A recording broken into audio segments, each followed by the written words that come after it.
Welcome back once again, and this is the last part of designer party dress making series. And as I promised, I will be put together all the pictures I took of my daughter. And at this point right now I'm editing this video, and she already wore this dress twice and everyone loved it, appreciated it, the hard work I did. And my daughter loves it. She looked so awesome in the dress. She looked adorable, and I'm really happy. So let's get into sewing, and there will be few other parts of the clips. Iraj wearing the dress. My daughter name is Iraj, and those clips are at the end of this video. So first I started with the overcasting stitch. I hem everything, and if you have a serger, use that. Otherwise, use the overcasting stitch or the zigzag stitch to secure all your fabric. My fabric was fraying a lot, so I really needed it. Secondly, for a professional sewing, you have to clean your edges, and that way you could clean your edges. So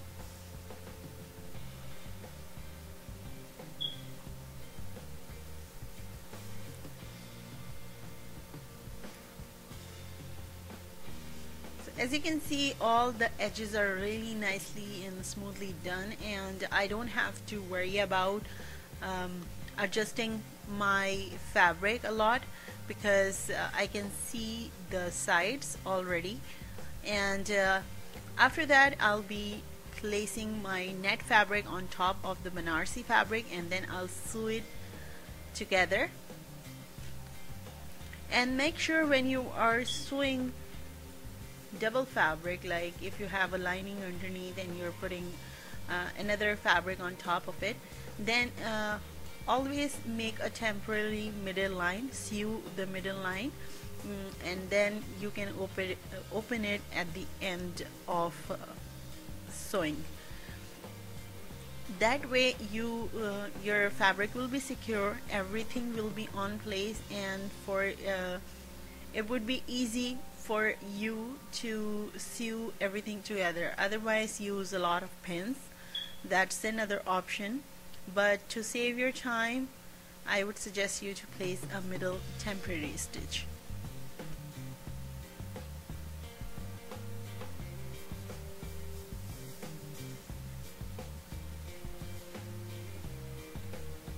The reason I didn't put the middle sewing line is because I have a lot of experience sewing this kind of materials, and I always sew these. My customers, myself, for my mom, sisters, and everyone else, whoever like my sewing. So I sew for them, and I have experience. That's why I didn't put any middle line.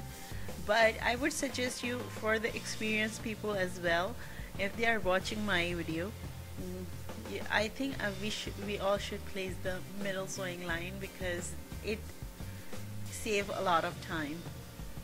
And a few times when I finished everything, I found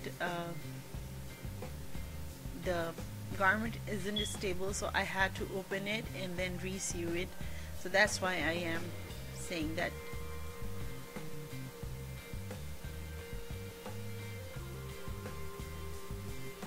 After overlocking and then sewing all the garments together, start hemming. And the reason why I am hemming at this point is because I have to start putting embellishments after I am done. And if you're sewing the lightweight material, this Banarsi material is a stiffer, and this net is really lightweight. And then please sew this with your lining, especially when you're putting a lot of embellishments. After I'm done hemming and serging and all. Then I put all the embellishments and I finish my pajama sewing. Make sure you check the link in the description box and follow all the links for a complete tutorial. After that, I have to finish my neckline before I sew the shoulders. So I cut the bias strip. I cut few of them just to be on safe side, just in case if I mess anything so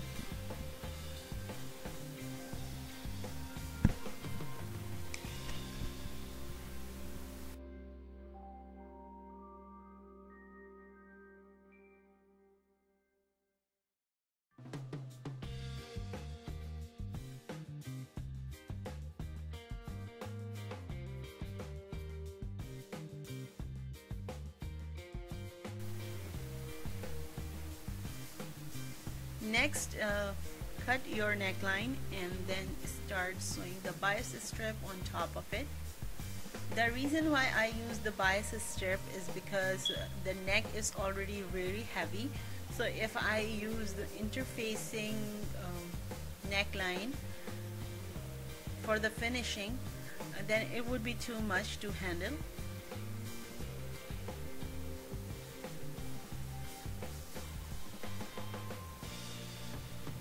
This was one of the hardest part of sewing this dress because there are a lot of embellishments, especially the beaded trim.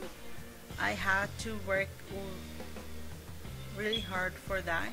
And when you are sewing anything like this, make sure you are sewing very slowly.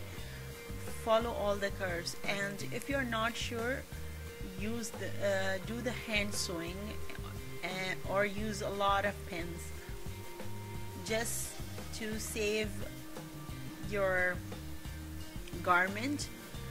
And I used the slowest stitch for my neckline, and it took me about 10 minutes to get into place my neckline into the right place.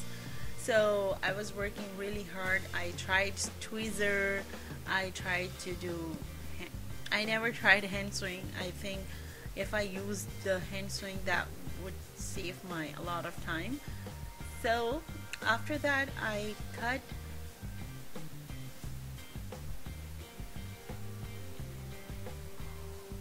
make a little slits. The reason why we make the slits is because it gives ease to the fabric, and it's a lot of easier to turn your neck around or finish up your garment.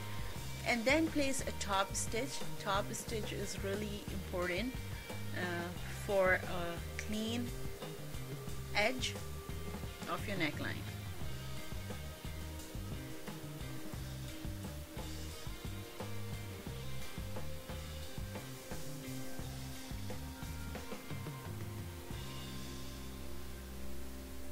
And then I hem it, and I had to work a little harder here because there was a lot of laces at the front, so I had to push a little harder the fabric or the bias strip and then sew it.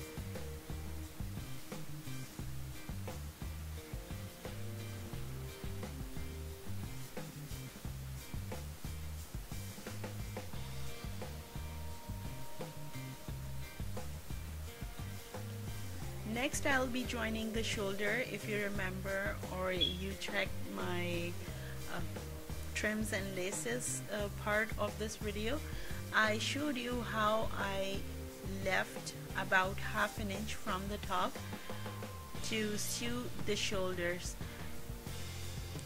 As you can see, there's a lot of fabric I have to handle. If I sew at that time, I couldn't place that much laces on top of the dress, so it's easier for me to handle only 2 fabric at times.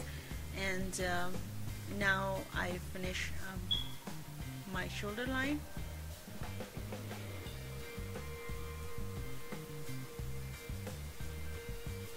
If you are not sure about that, then make sure you use pins, and as you can see, the lines are really clean. And after that, I will be placing the sleeves.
Now I'll be cutting the belt for my dress, and the width of the whole belt is 8 inches and the length is 15 inches.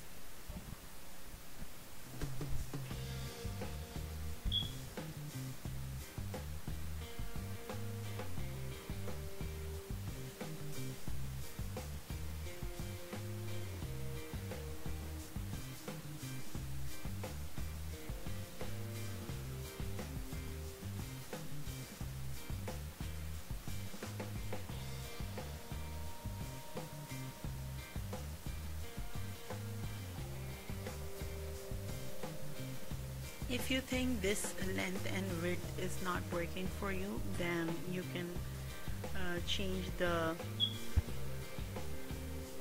measurements here.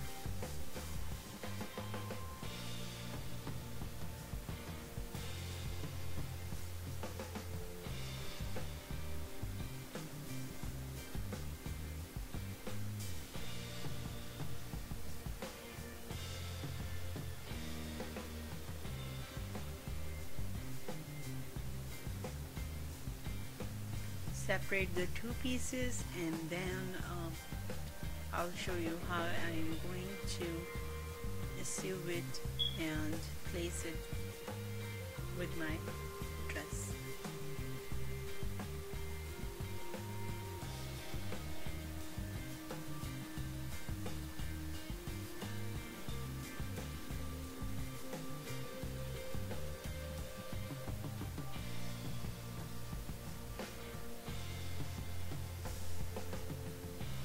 So from on the waistline, I'll be sewing this, and this is how wide the bow is going to be. So it's up to you. If you want more wider, you can take more width for your belt. And make sure when you're sewing this, the belt is on the right side of the fabric, not the wrong side of the fabric. And I'll be sewing the two sides because one side is already folded side, so I'll be sewing the two sides and leaving only one side so I can turn my belt into right side.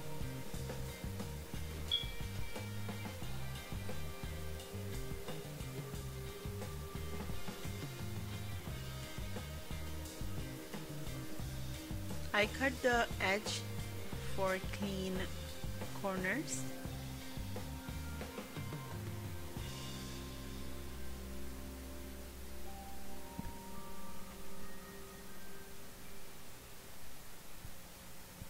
And when you're putting the final stitch, sewing your garment, make sure the corners are matching to each other. That's the key.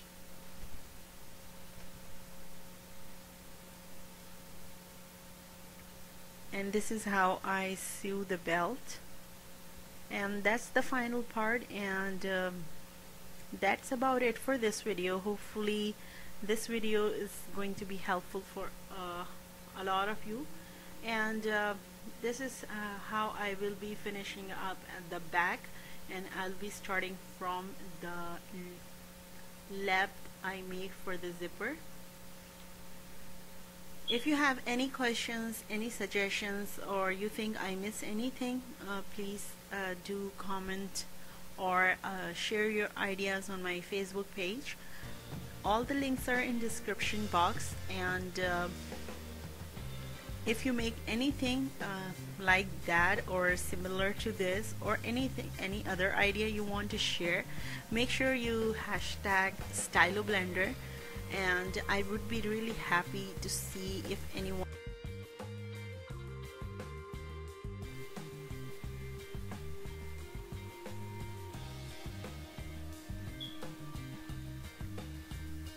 And as you can see at the back, it's really nice and clean, the way I put the zipper on. And I wanted to avoid any pleats, or I didn't want to lose any fabric. So this technique worked for me, and hopefully it would work for you as well.